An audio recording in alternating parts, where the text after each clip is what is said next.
Hello, welcome back to another breaking news update. My name is Jimmy Boyd, and you were watching Boyd News. I want to thank you so much for tuning in today. I've got some breaking news coming out from the Gaza war to share with you. We're going to bring you some updates on the ceasefire agreement that they could be agreeing to. That's Israel and Hamas. And I have some information that may prove that Hamas may be willing to agree to a ceasefire that may not be in their favor completely, at least at the moment. And we may be able to achieve at least a 6 week pause potentially here in the Gaza Strip, and the fighting could commence after that, but there is a potential for a permanent ceasefire. So we've got an update here that Hamas apparently is no longer demanding as a precondition an Israeli commitment to a permanent ceasefire before signing an agreement. So what does that mean? Well, for the longest time now, the reason why Israel and Hamas have not been able to come to a ceasefire and agreement is because Israel basically says, well, we're not willing to discontinue our attacks on the Gaza Strip until Hamas is eliminated. That's what Benjamin Netanyahu has come out and said many times. And then Hamas says that we will not agree to any kind of a ceasefire unless Israel is willing to withdraw from the Gaza Strip and pull their troops out and basically stop the fighting. So that's kind of why these two have been deadlocked for a long time, and we continue to see fighting in the Gaza Strip. But now Hamas is actually starting to loosen up a little bit, and they're starting to say, okay, you know what? We will accept a ceasefire with Israel, and Israel does not have to commit to a permanent ceasefire in the Gaza Strip. We can have a temporary pause in the meantime, and then we can start working our way towards getting a permanent ceasefire, but they don't have to agree to that right now. So we can at least in the meantime see a pause here, which could be very good for Israel, considering that right now we know that they're not doing too good down here in the Gaza Strip. We've done lots of reports that their military as well is running out of ammunition, and they can no longer fight this war in some ways. And at the same time, they're about to go up against war with Hezbollah here very soon on the northern side of their country.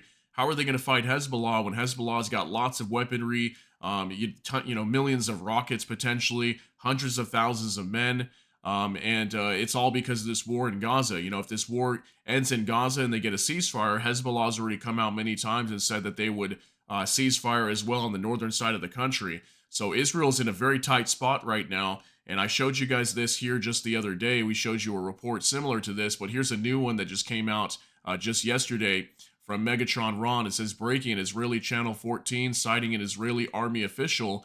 The army leadership is ready to accept any deal with Hamas at any price. And what is important is to stop the war, once again confirming that Israel is in a bad situation. So I reported to all of you just a few days ago that there was an Israeli commander on the southern side of the war here, a southern front commander, and he came out and said that basically they could not continue fighting this war, that they had to stop at some point very soon. They were running low on ammunition, they were low on troops, low on morale, low on everything. And if they had to continue this war here, that means most likely they're going to have to continue the war or start the war with Hezbollah, a major full-scale war with them. And their troops were not ready for this. Many of their tanks have been decommissioned or damaged and are needing repairs. They are short on supplies to repair these tanks and equipment as well. So they're just short on everything all around the board here, and it's short on ammunition. So how are they going to go up against Hezbollah when they're barely struggling right now to fight against Hamas? And Hamas is supposedly, according to Benjamin Netanyahu, close to being eliminated. So that's why I wanted to show you that there. So I want to go ahead and move over to this ceasefire deal some more and kind of talk about this because I think this is a very good update to let you all know what's going on over here. And this is very good, again, for Israel in some ways, that if they get a ceasefire in Gaza, then at the same time, Hezbollah will stop attacking them in the north side. Then they can have some peace and calm over here. But I think Benjamin Netanyahu may have to make some agreements that he may not be, he may not be for some of these agreements or decisions, but they may have to give in to some demands that Hamas wants as well. Okay, so let me show you this here on Reuters. Efforts to secure Gaza ceasefire and hostage release gain momentum. So this just came out today. And it says here, efforts to secure a ceasefire and hostage release in Gaza gathered momentum on Friday after Hamas made a revised proposal on the terms of the deal and Israel said it would resume stalled negotiations. Israeli Prime Minister Benjamin Netanyahu told U.S. President Joe Biden on Thursday he would send a delegation to restart negotiations, and an Israeli official said his country's team would be led by the head of the Mossad intelligence agency. Biden welcomed the move, and a source in Israel's negotiating team, speaking on condition of anonymity, said there was now a real chance of achieving an agreement. So that's good, okay? They might be able to get an agreement here and a ceasefire. The Israeli remarks were in sharp contrast to past instances in the 9-month-old war in Gaza, when Israel said conditions attached by Hamas were not acceptable. A Palestinian official close to the internationally mediated peace effort said the latest proposal by the militant Islamist group could lead to a framework agreement if embraced by Israel. Now it says here, he said Hamas was no longer demanding as a precondition an Israeli commitment to a permanent ceasefire before signing of an agreement, and would allow negotiations to achieve that throughout a first 6-week phase.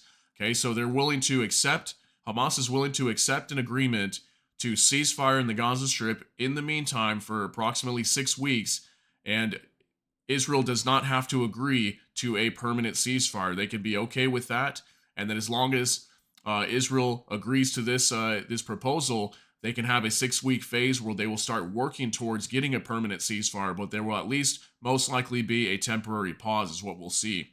Should the sides need more time to seal an agreement on a permanent ceasefire, the two sides should agree that there would be no return to the fighting until they do that, the official told Reuters. So it's almost kind of like a permanent ceasefire, but still in a way kind of a partial ceasefire until they can agree to a permanent ceasefire is kind of how I see this. So it says here as well, Hamas later said it rejected the presence of foreign forces in Gaza, signaling its opposition to any plan to send an international contingent to the Gaza Strip to help keep the peace, in the Palestinian enclave.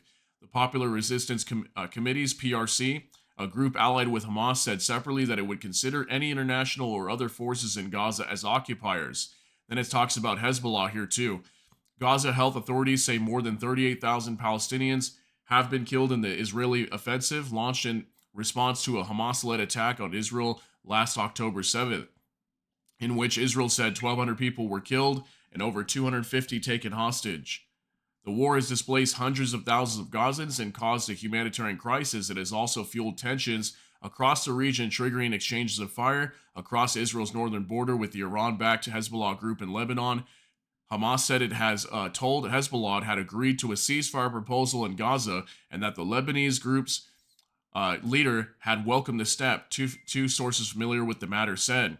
If there is a Gaza agreement, then from 0 hour there will be a ceasefire in Lebanon. So look at that, okay? If they can come to an agreement in the Gaza Strip, Israel and Hamas that is, and they can get a ceasefire deal, there will be a full ceasefire in Lebanon, okay? And Hezbollah will stop attacking Israel. It says right here, said one of the sources, an official in Hezbollah, which says its rocket and drone attacks on northern Israel are in support of the Palestinians. So again, the only reason that Hezbollah is attacking Israel to begin with is because they're trying to support what's going on down in Gaza. They're trying to put pressure on Israel to discontinue their attacks on the Gaza Strip, stop going after Hamas, stop killing innocent people, innocent Palestinians in the Gaza Strip. So that's the main reason why Hezbollah is doing this. So they're saying if they can come to an agreement in Gaza that Hamas and Israel can agree to a ceasefire, then they will discontinue their attacks as well on the northern side of the country. So I think right now, what it's looking like to me is Israel's kind of getting shoved in this direction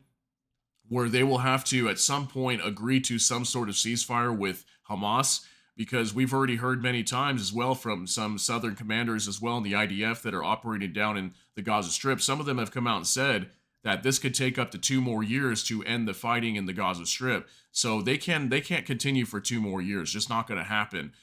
So they're going to have to figure out something sooner than later and come to some sort of an agreement with Hamas, considering that they are not at all done with Hamas, okay? They're already starting to have to open up new operations in Khan Yunis because Hamas is starting to regrow in those areas. So they're not anywhere close to being done with Hamas. So most likely, if they want to stop the fighting here on the northern side of their country with Hezbollah and prevent an all-out war with Hezbollah, I think Israel may get shoved in the direction of pushing for a ceasefire in the Gaza Strip sooner than later. But you let me know what you think down below. Those are just kind of my thoughts, and I just wanted to put those out for you, and maybe you can think about it and come to your own conclusion. But share your thoughts and concerns and opinions down in the comment section. That's going to be it for this update. I hope you got something out of this. If you did, please smash that like button. Also, if you enjoy my content, please consider subscribing down below. hit the notification bell. That way YouTube can notify you. And with that, I hope y'all have a great day. Everybody take care and God bless, and we'll see you in the next one.